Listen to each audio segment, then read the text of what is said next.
graduate medical educational professional that has worked in healthcare for over 20 years. Ms. Alford brings to the Karen Patel Institute of Graduate Medical Education 19 years of knowledge and leadership in healthcare and 15 years in an academic setting. Ms. Alford serves on the advisory board for the Leadership Institute. In addition, she is an advisor for the Technical Assistance Center for new grantees who are awarded a rural GME or THC GME grant. Her prior positions include residency program manager at La Clinica de Familia, the residency program manager, then assistant director of GME at Gerald Champion Regional Medical Center. In her role at GCRMC, she was also the project director for a HRSA grant that was awarded to the Family Medicine Residency Program. A Philadelphia native and experienced healthcare professional, Ms. Alford is passionate and dedicated to a career in academic medicine. Her mission is to ensure that residency programs provide a supportive environment for residency training that is balanced and wellness focused. So with that, welcome Shawnette, and go ahead, bring up your slides, and the floor is yours. Thank you very much.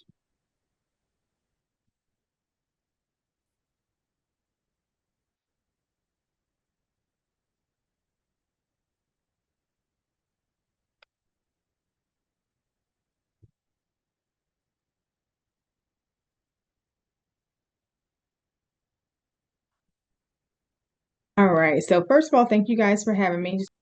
So first of all, this is a very interactive workshop. So I apologize in advance. I am going to ask you guys to be on camera just so we can have the best experience as we go through this.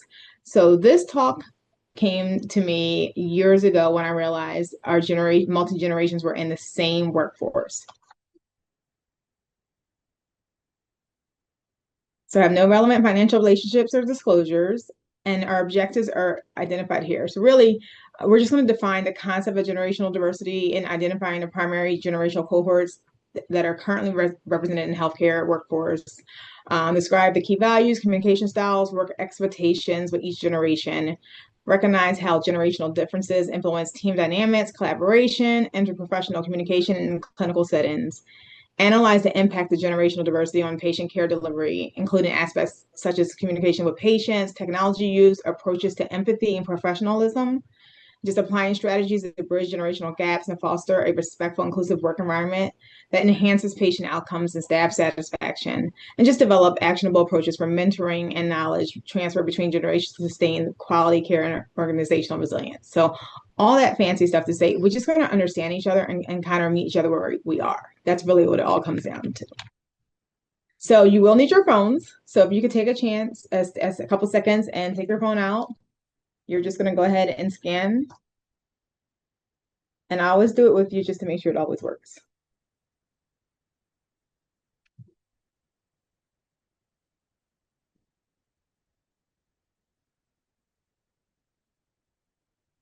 So right now you shouldn't see anything. It should just take you right to the generational diversity workshop. And when we get to the slides, if you didn't get it now, it'll still come up in the bottom left-hand corner. So let's start off with a quick poll. What generation are you currently in? So just look for your birth year.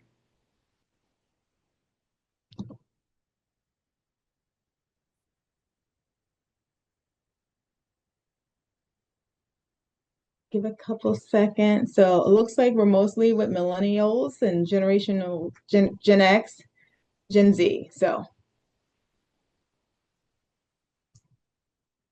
I myself, I like to call myself an in-betweener. I'm a little bit between Gen X and millennial. I'm 1980. So there is a little bit of, I would say I'm more or less Gen X, but sometimes I have millennial tendencies. That's how I describe myself. So just kind of talking about what generational diversity is, it's really just a concept of just having a wide range of generations in that workforce. So we were raised different. We had different just ways grew up. Like if you don't know what encyclopedias are and that you had to have the most up-to-date version to figure out if Pluto was a planet or not, that might be how you can tell where you're at and how you approach things.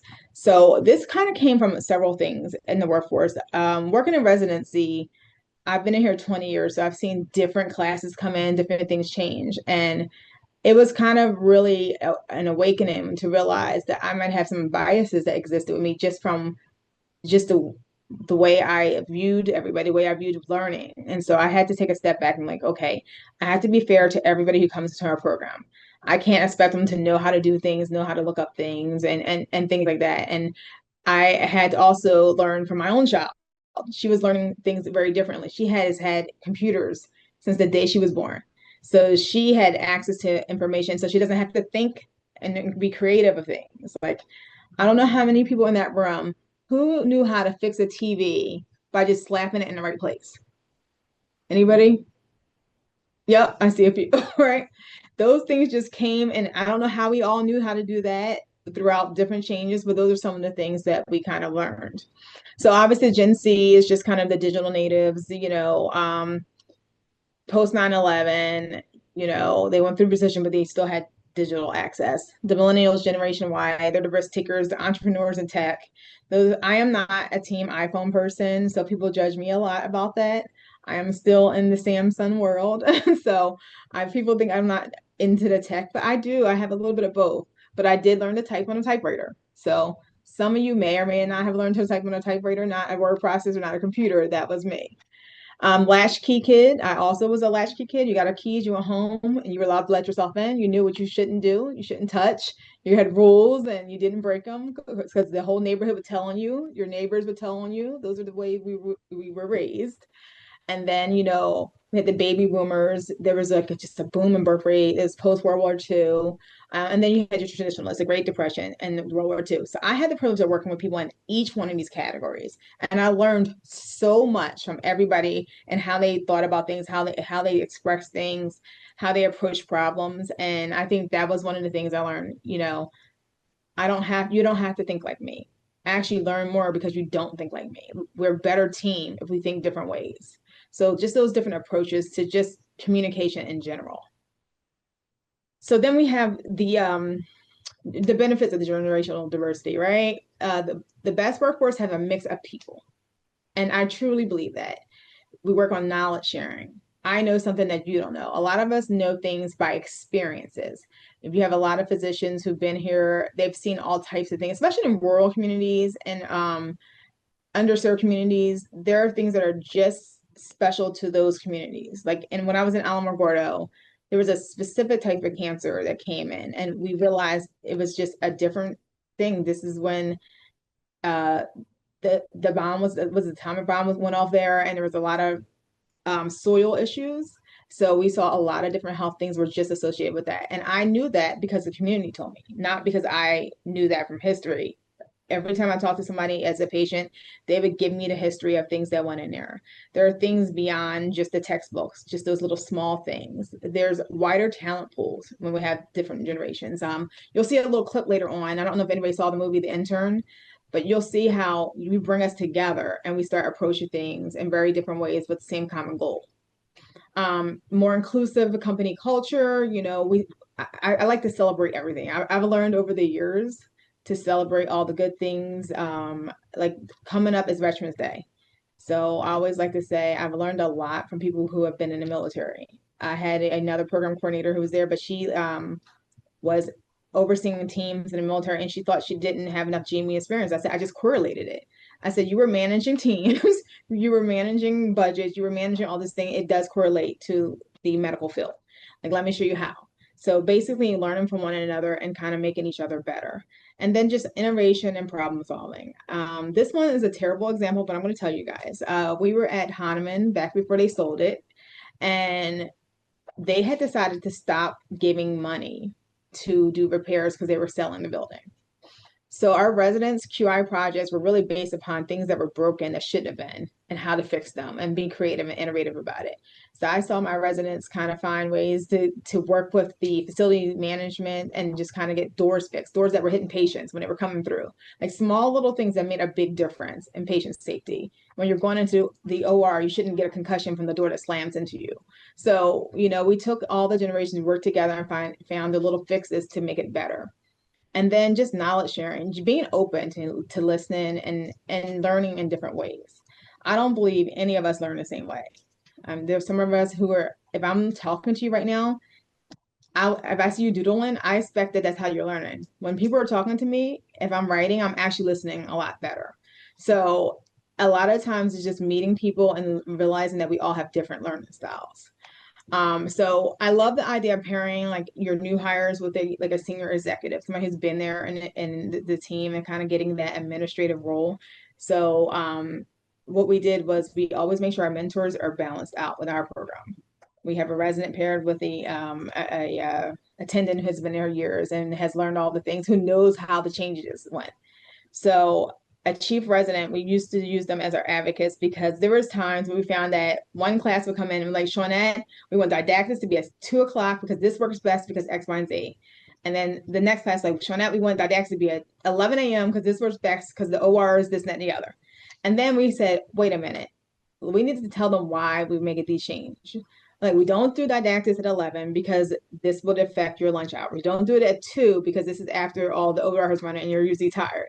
We do it at this time because over the years, we got feedback from the residents and we all agreed that this would work. So we did try it your way. Here's what the feedback was. And so that tended to go over. So just those communications, people want to know the why. People just don't want to be told no, right? And so you guys, when I think about you and all your communication, when you're coming to your residency program coordinator, your program directors, your faculty, I want your voice to be heard. And so it's important that when we're hearing you, you also are hearing us, right? So that being said, what do you value the most in the workplace? So if you have your phone,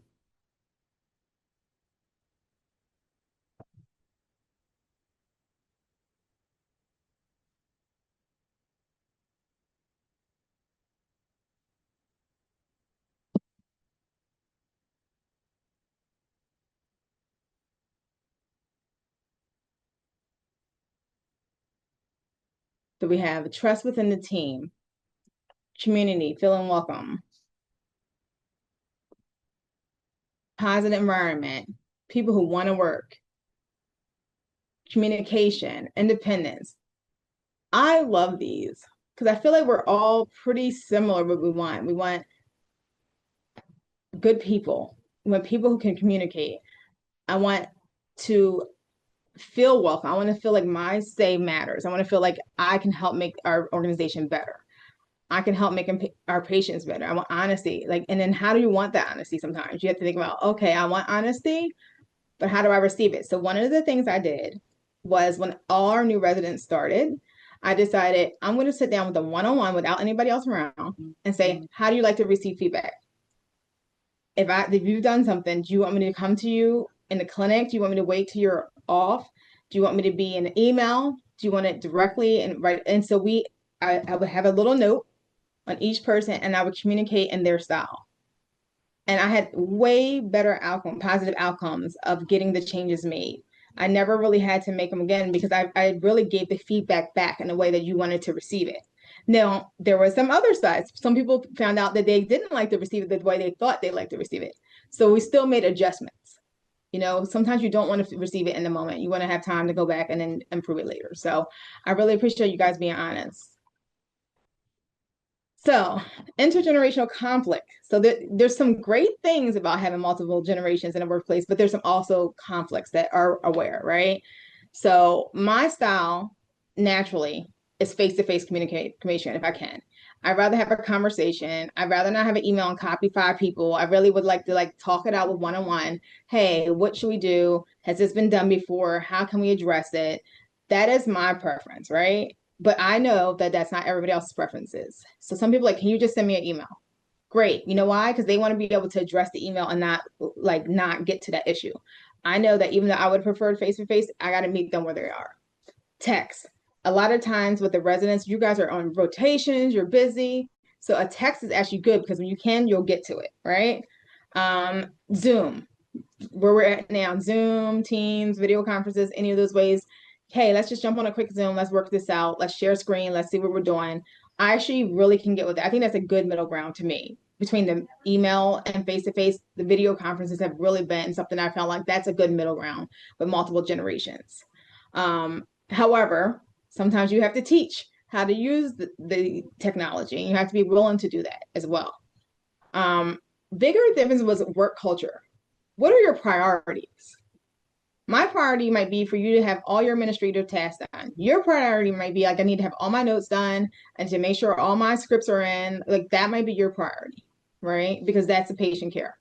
Um, how I wanted to meet you there is like, let's all identify what's the priority today. So we sat down with our program, like, hey, every day we have different priorities. How can we make this work for the residents? So we decided that we would say all residents had to have notes done by Sunday after clinic. So that way they had the weekend to still do their notes. They didn't have to do them every day. We felt that was fair. Although we encouraged it to do it daily so you don't forget anything, we just said, okay, that's a good middle ground. So I think it's a good culture to set. If you bring everybody in the discussion and set the culture together, I think you'll have more positive outbrings. And then you understand to your PD side and your faculty side, they have to sign off on those notes. So they still see their own patients, but they're asking you maybe to do it sooner so they can make sure they sign on and have the co-sign. The GC modifiers are all identified, things of that nature. So kind of seeing each other's perspective is a big thing as well. And then age differences. I never see age as any barrier to me. I have friends who are 70, 80. I have friends who are like 22. And we all meet each other where we're at. Then there's things I'm not doing. I'm not going out after 7 o'clock on a weeknight. It's just never going to happen. That is where I'm at now. But I can go out on brunch on Saturdays. I can still go out and have those relationships. I just manage it differently. I make sure that we still have that communication. But in the work, I think you have to still see each other's perspective. You have to say, okay, my boss is giving me a hard way to go about this, but maybe they don't know that I'm doing X, Y, and Z. I think a lot of it is just about communicating with one another. So on your phones again, what is your preferred style of working, your preferred communication style in the workplace?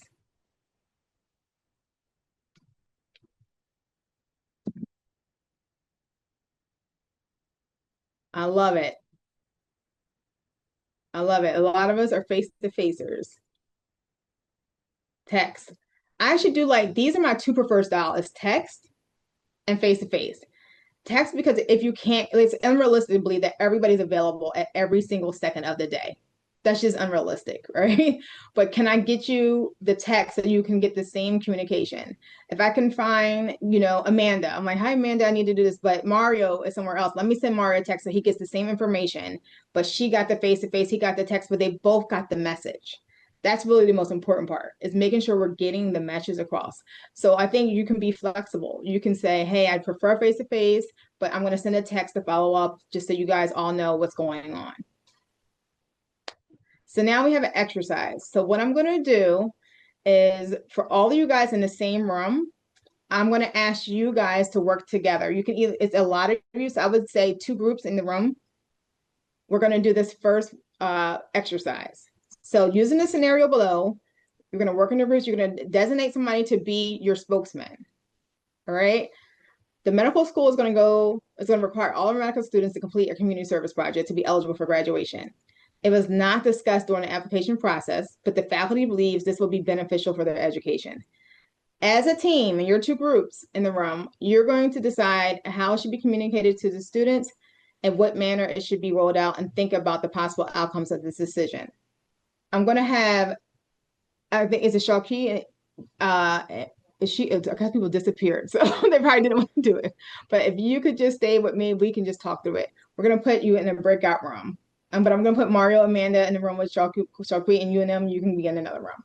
So I'm going to give us about 10 minutes to bring back. So how many are you? 1, 2, 3, 4, 5, 6, 7, 8, 9, 10, 11. Take 2 groups of 6, maybe? All right. And I'll jump between the rooms.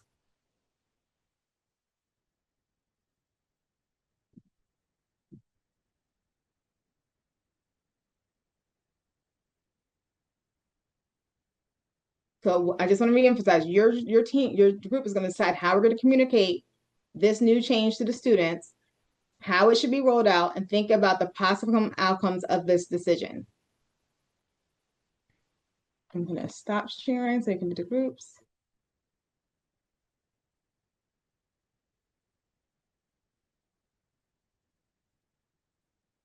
Would you guys mind unmuting just so I can hear the discussion?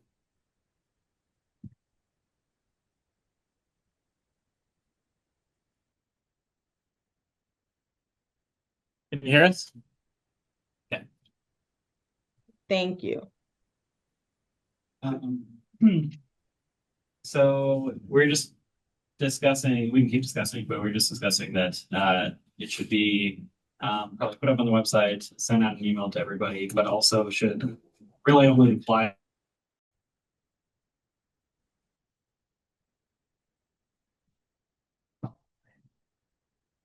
And then check-ins. Yeah. I disagree.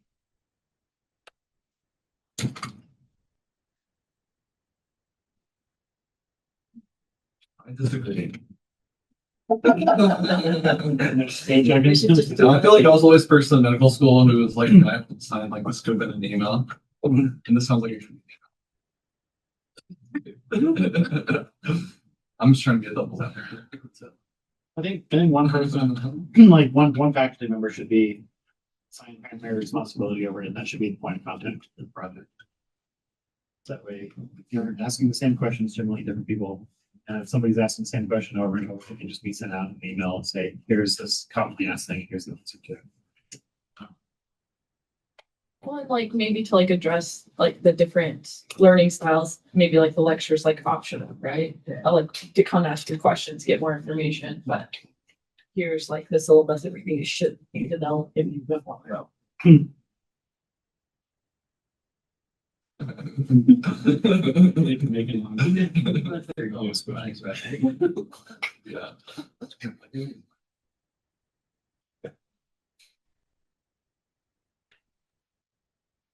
Okay, so I see most of you guys, I just want to put some things out there. If the faculty thought it was a good idea for them to do the community project, do you think that about how they should roll it out, exactly how they should present it to the students, in what manner? What's the opposition you think they might get from the students? Well, I mean, I think there needs to be, you need to try to get buy-in from the students first. So you need to offer like the opportunity for feedback before anything's implemented. I think a lot of people are going to be upset that there's kind of like a bait and switch. Like I picked this school because I had these requirements, and now you're adding something that I didn't have, and maybe I wouldn't have gone here if I had known I had to do 500 hours of community service or something. It's probably too much, but like whatever it ends up being.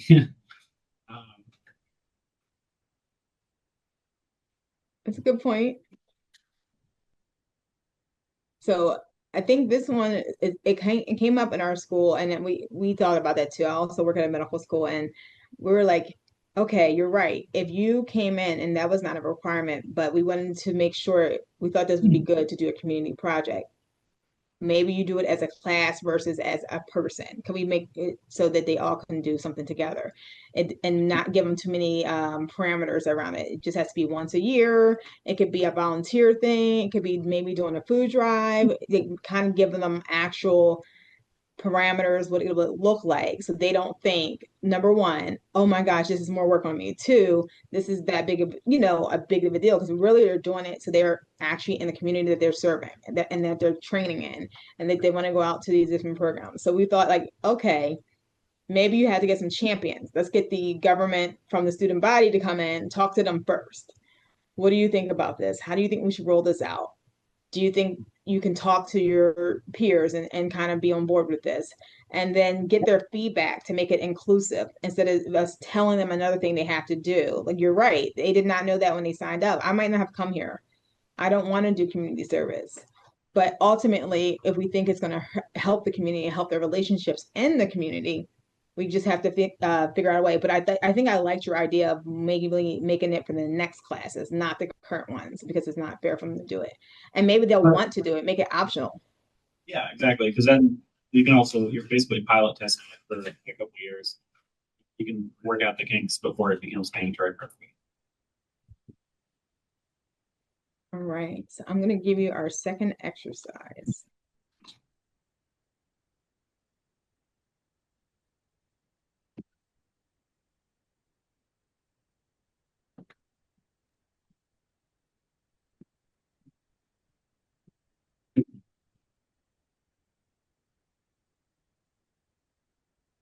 All right. So now, as the new program director, I was informed by the program administrator that an intern expressed concerns regarding their interaction with a tenured faculty member.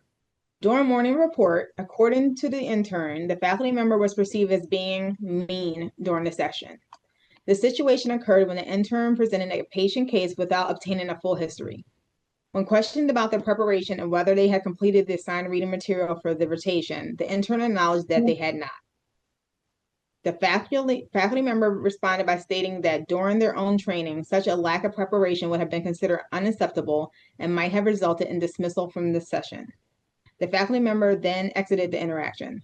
Following the encounter, the intern reportedly shared with peers that the faculty member is not a good teacher and that they felt they were being singled out or unfairly targeted.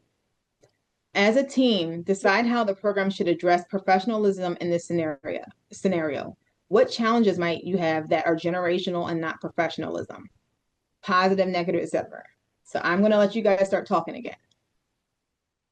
I'll leave this up so you can see it.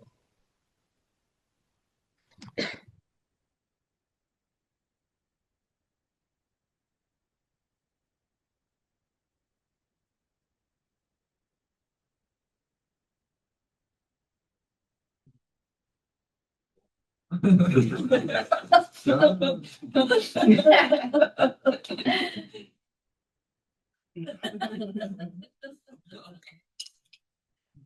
think they should go over with the, like, they should listen to the concern of the intern and probably. And then maybe educate them on what actual professionalism, I think, like the Um, difference between, like, Yeah. someone being mean, someone actually like. I think also the generational issues, there's like implied, how do I say this? Like, instead of being like explicit requirements for whatever rotation they're on, this is implied. They say, well, like in my day, everyone is expected to do this, but maybe that wasn't made clear. And so it should be made clear. And then if the expectation is you have to do this by this time, and you set the SMART goal, then yeah, that would be the intern's fault if they didn't do it. But if they weren't really sure about that, then it might be like you have all this optional stuff you can do maybe, and like you have to show up on time is mandatory. Just be clear. Yeah. Person who said that, like, there's better ways to communicate, like, be direct, like, I think we should have been more prepared. Yep. Rather than say it like that, it's not your mind. And the other thing to remember is that the other thing obviously to remember is that an intern really doesn't know what they're doing because they're new to this situation. And, Yeah, so it sounds like a situation where some strict their feedback is justified, but not necessarily the best feedback isn't like back in my day. It's more like, Yeah, you know, it's not communicated well. yeah. So leaving the interaction and like not wanting them, Yeah. like not giving them is also not the solution. Like they got, attending got mad, but yeah, which is also like an obligation of the situation. But the expectations actually, we have to be.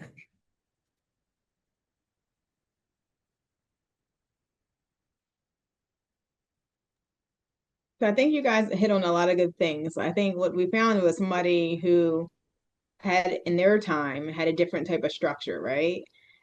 Whether it was right or wrong when they were taught, they got yelled at, maybe they were told that this was the expectation, maybe they weren't told, maybe the intern is adjusting. That was a good point. I think I heard somebody say they're brand new. They don't know. We don't know what rotation. This could be block 1. This could be block 2. We had to address this in several programs. You have to stop saying, I used to be called 24 hours and this is not fair. We had to address that. It wasn't maybe fair for you to be working 24 hours. Maybe you were exhausted, but things have changed. HCGME rules have changed. So you have to adjust. You as a person have to change, right?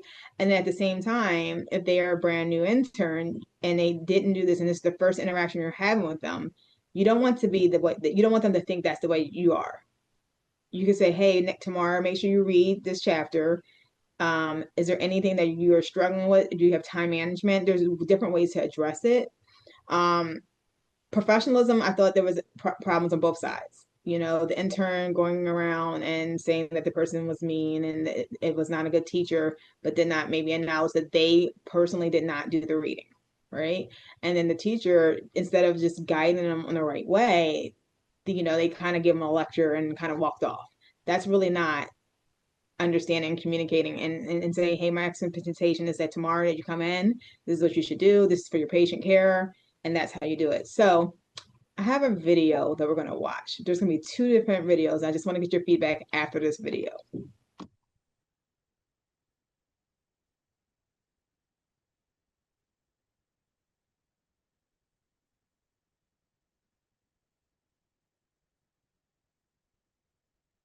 So, my impression is that this is a 16-year-old girl with abdominal pain. Is she sexually active? Oh, I forgot to ask her that. Well, you should have asked her that. You should always ask that. Now, does she have dysuria? Does she have urinary frequency, urgency, hesitancy? You see where I'm going with this? Because she could have a urinary tract infection, okay? Okay, I'll try to remember to ask that next time. When was her last menstrual period? I don't know. I'm sorry. Do you want me to go ask her now? No, that's okay. We'll talk with her about that in a minute. Supposing she is pregnant, how soon after getting pregnant would the pregnancy test come back positive? What have you learned about that this year? Well, I know there are different tests. There are blood tests, there are urine tests, but I don't know the specific answer to that. Well, let's go see the patient, and then afterwards we'll spend a couple of minutes talking about pregnancy tests. All right. So what's your thoughts on that interaction?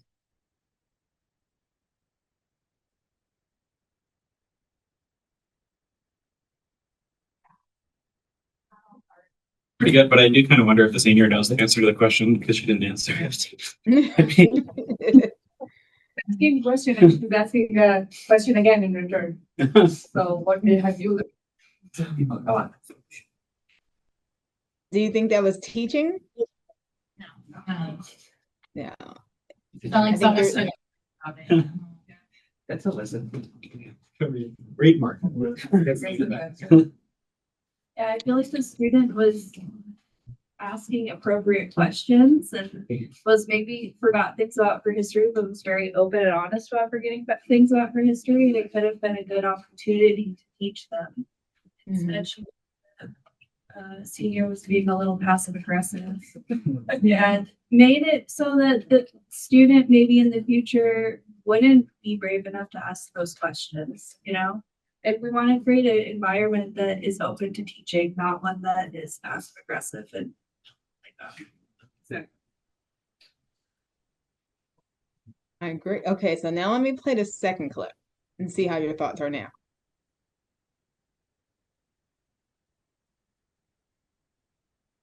My impression is that this is a 16-year-old girl with abdominal.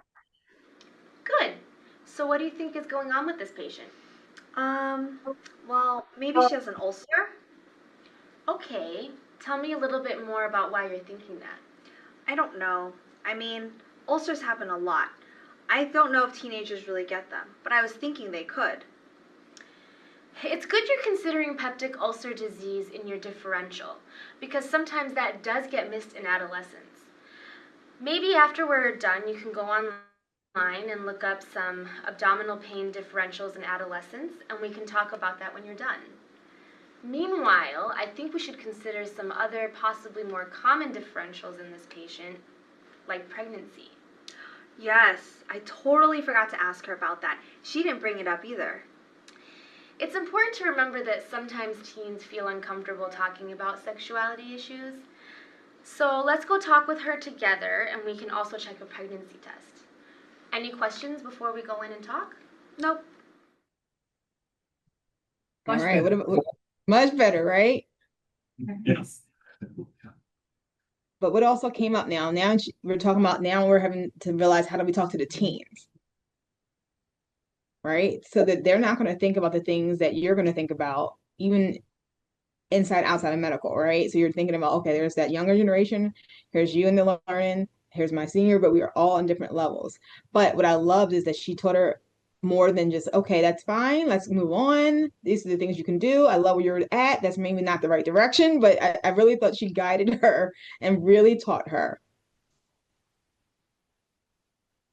But I feel like they both met each other in the same language. It didn't matter what their generation was. So your phones one more time.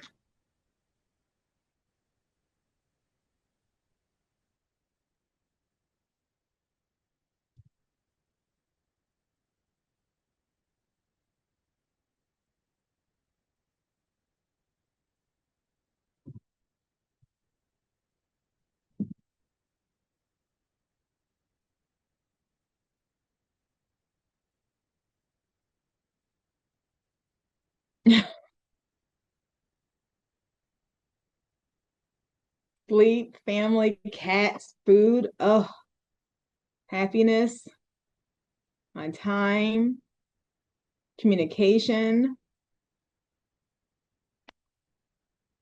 It looks like a lot of us like family and happiness. Spouse, love, segment. I'm not even sure what that is, but something I'm going to look up. Breakfast burritos. I'm not going to lie to you. Since I left New Mexico, I crave the Gerald Champion breakfast burritos and the salsa that comes with it so bad. So I could definitely identify that. But the reason I'm pointing out the breakfast burritos specifically is because a lot of time food is a really big binding thing. We might not all see the same thing, but we can come together over food. I love a good potluck, okay? Because usually I'm getting something that's not from my culture, and I love it. Like I will tell you, my mom never made meatloaf, and I didn't know that that was something people hated. So I thought it was a delicacy, but I love that it brings us together. It makes us happy. Um, family, we all usually value family. That's something you can connect with your coworkers with. Even if you're having somebody you feel like you cannot quite get through, you find those common grounds between each other. You find what you guys all value. What are your core values? What do we want to see with one another? You bring up those things just to kind of break sometimes tension. You to show that you can be common. I mean, I've had programs where they did not get along, and I came out to do a consultation. I said, let's go out to dinner. So many people had so much more in common, but they had never had a conversation just to see how much you have in common. So I always like to have this because I think it brings us back together. So this is my favorite clip.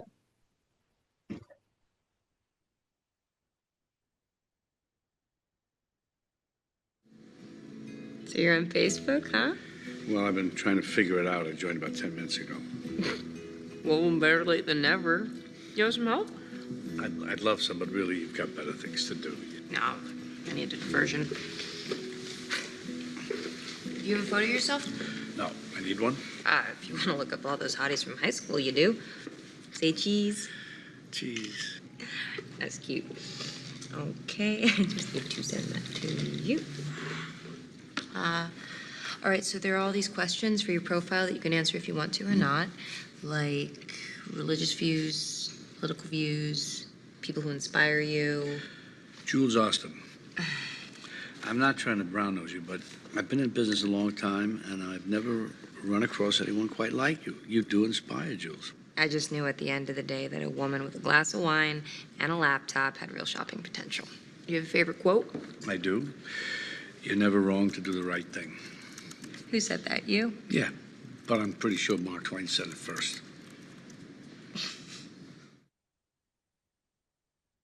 So in that clip, I'd ask you, what are the similarities that they have?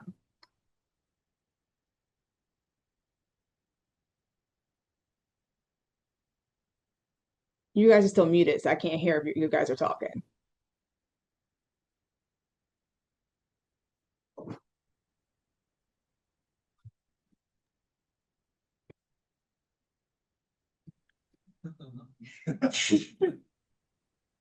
Okay, so I'm sorry, what did they have in common?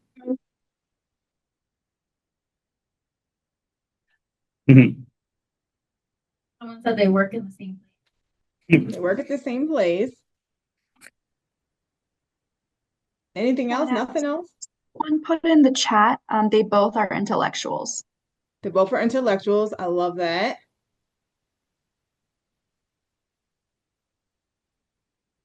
Nothing else? Okay, so what are their differences?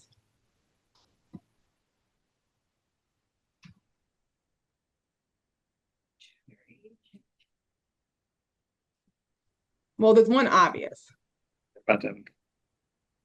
Say it again, I'm sorry.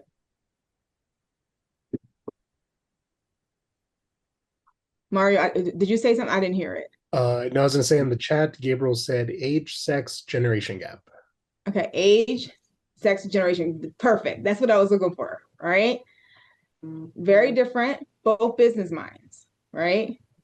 Female, male, both, have to look and love. I don't know if you saw the movie, but both are definitely have had a rough marriage or rough to start, but they both love. Very smart, very driven. But when they decided to bring the seniors into the workplace as a pilot program, right? They didn't know how it was going to go. It can go one way or the other. I love my mom, but if you brought her to my job with me, we would not do well, right? Because she will act like she doesn't know how to use a computer that she used for like 20 years of her career. But at the end of the day, we both speak the same language. We both are. My mom was a grant manager. She can come in here and write grants probably better than I could. And although we're very different about how we approach things, how we approach and view things, our goals are the same. Their goals were the same, right? Was to really make the company, a positive place to work, but to do good work.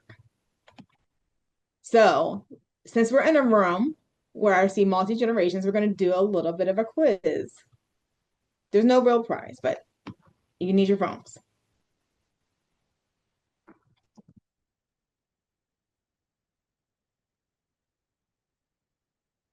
First one. What is the answer to this?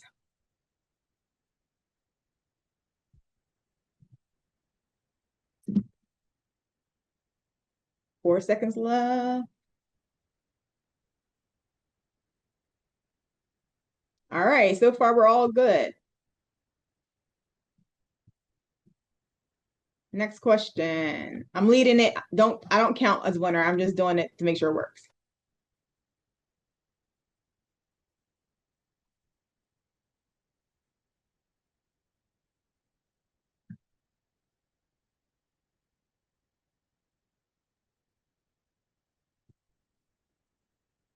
Who is Dolly Parton begging not to take? Jolene. Very good. 71% of you. Who was Bella's true love?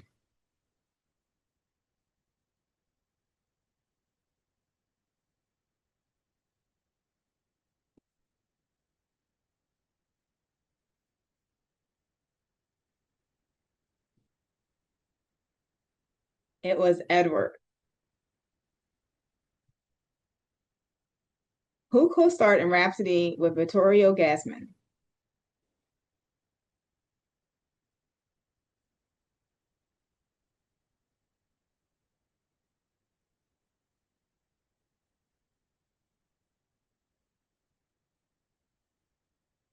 It was indeed Elizabeth Taylor. I did not know this one. Robert Van Winkle is the name of what rapper?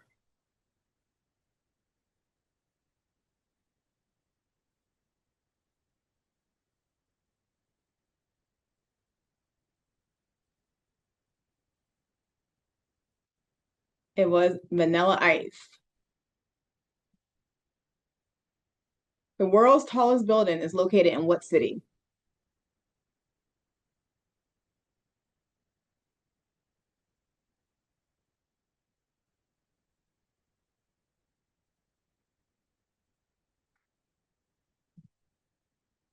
It is, in fact, Dubai. Okay, who played what? Who? There's supposed to be two, not what. Who played Ariel in the live action Little Mermaid?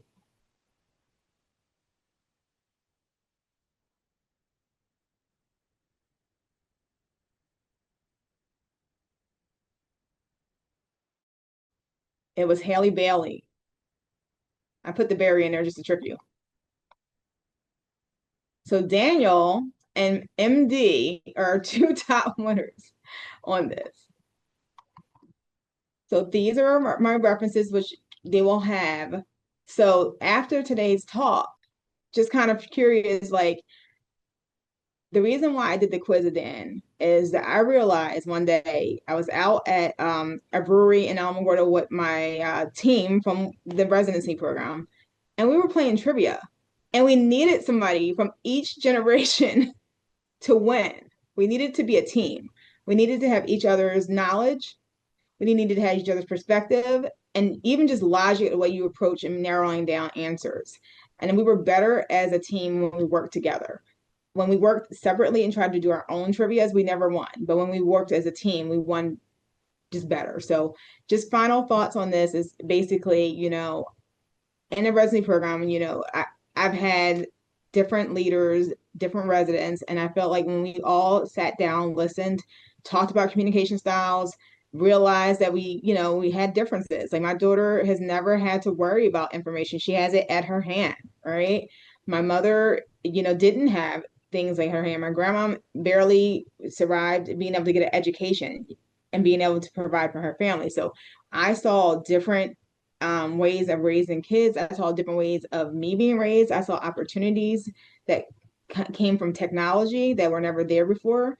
And I realized I had to start like actually meeting people where they were. So when I meet with everybody, I give them a chance. I ask them how they communicate. I suggest that you do that to one another, with the attendants, with your teams, your MAs. You all kind of realize that you might just have different communication styles. You might just have been raised a little differently. But if you work together, that it'll all be a better outcome for your patients.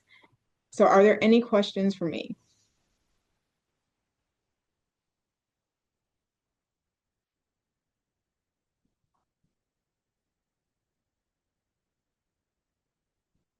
All right. Thank you, Amanda. That is done for me.